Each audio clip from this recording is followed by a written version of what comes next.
అన్ని జన్మలలోనూ మానవ జన్మ దుర్లభము. మానవ జీవితము 100 సంవత్సరములకు పరిమితము. ఆ 100 సంవత్సరములలో సగం రాత్రి రూపమున నిద్ర వలన నిరర్థకమగును.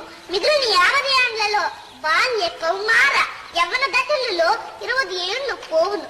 చివరికి మిగిలిన 30 ఏండ్లలో సంసార నంపటం చిక్కుకుని మానవుడు కామ క్రోధాది హరిషడ్వర్గములచే పీడిపబడును. కావున కాలం వ్యర్థము చేయక హరిభజనతో మోక్షం పొందుట యుక్తము. హరినామం కంటే రుచైనది లేదు. లేకే ఉంది నరమాంసము. హరి అంటే ఎవరు? నారాయణుడు. అతనికి 2 పేర్లా? రెండేమిటి, అతని కలంత కోటి నామం కలవు. ఎందుకు? ఒకటైతే వాళ్ళమ్మ మర్చిపోతుందేమోనని. అతని అమ్మ పేరేమిటి? అతనికి అమ్మ లేదు. మరి నాన్న లేడు. మరి ఎలా పుట్టాడు? అతనికి పుట్టికయ్యే లేదు. వాడెవడో విచిత్రమైన వాడే, చూడవలసిందే. అతని దేవురు ఎక్కడుంటాడు? అతడు సర్వాంతర్యామి. అతడు లేని చోటు లేదు. మరి అతను చూసేదెట్లా?